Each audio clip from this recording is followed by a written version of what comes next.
இதுல எல்லாருக்குமே ஒரே கவலை தான். இந்த கவலை தீந்துராதா அப்படின்னு சொல்லிட்டு போகாத கோவில் இருக்காது. அந்த கவலை என்ன அப்படின்னு சொல்லி அவங்களுக்கே தெரிஞ்சிருக்கும். கடன் பிரச்சனை.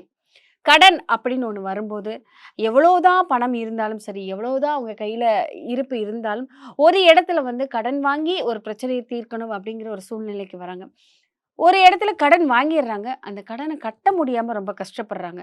கடன வாங்கிட்டு அந்த கடன அடைக்க முடியாம, வருமானம் வராம, நெறைய பிரச்சனைகளுக்குள்ள போயி, இதனால சில ஜோசியர்கள போய் பார்க்குறாங்க. சில கோயில்கள்ல போய் பரிகாரம் பண்றாங்க. அவங்க சொல்ற எல்லாமே, இந்த கடன் தீந்துரும், இந்த விஷயம் பண்ணுங்கன்னா, அவங்க சொல்ற எல்லாமே செய்வாங்க. ஆனா, அந்த கடன் தீரவே தீராது. கடன் பிரச்சனை தீரணும் அப்டின்னா, அவங்க என்ன மேம் செய்யணும்? கடன் பிரச்சனை வந்து பார்த்தீங்கன்னா, இப்ப உள்ள இது பிரசன்ட்டுக்கு வந்து எல்லாருக்குமே கடன் இஎம்ஐ, லோனு அந்த மாரி அத்தியாவசிய தேவைகள் அதிகமாயிடுத்து.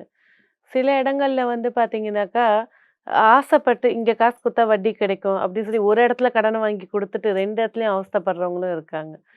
ஃபர்ஸ்ட்டு விஷயம் வந்து ஒரு குடும்பத்துக்குள்ள ஒரு இடைஞ்சல் அப்படின்னு ஒண்ணு உள்ள வருதுன்னா, ஒரு நோயா இருக்கட்டும், ஒரு கடனா இருக்கட்டும், ஒரு எதிரியா இருக்கட்டும், யாரா இருந்தாலும் ஃபர்ஸ்ட்டு வழிபட வேண்டியது குலதெய்வம் தான். அந்த குலதெய்வ கோவில்ல இருக்கக்கூடிய விநாயக பெருமான். குலதெய்வ கோயில்ல இருக்கக்கூடிய ஆமா. எல்லா விநாயகர். கோவில்லயும் இருப்பாங்க. எல்லார் கோவில்லயும் விநாயக பெருமான் இருப்பாங்க. சில கோவில்கள்ல வந்து இப்ப உக்கிரமான ஒரு காளி இருக்காங்க அப்டின்னாக்கா, காவ தெய்வம்னு அந்த அம்பாளுக்கு காவல் தெய்வம்னு இருப்பாங்க.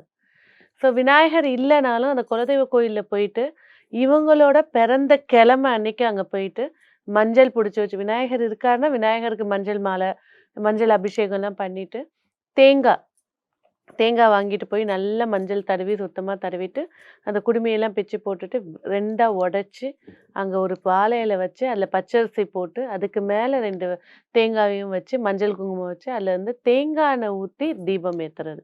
ஓ! தேங்காய் எண்ணெய் எப்பேர்ப்பட்ட ஊத்தி ஏத்தணும். ஆமா. ஓகே. தேங்காயில தேங்காய் எண்ணெய் ஊத்தி தீபம் ஏத்துறது, அதுவும் குலசாமி கோவில்ல இருக்க விநாயகர் கிட்ட ஏத்துறது, கண்டிப்பா கடனுடைய பிரச்சனைக்கு உண்டான தீர்வுகளுக்கு உண்டான வழிகள் பிறக்க ஆரம்பிக்கும்.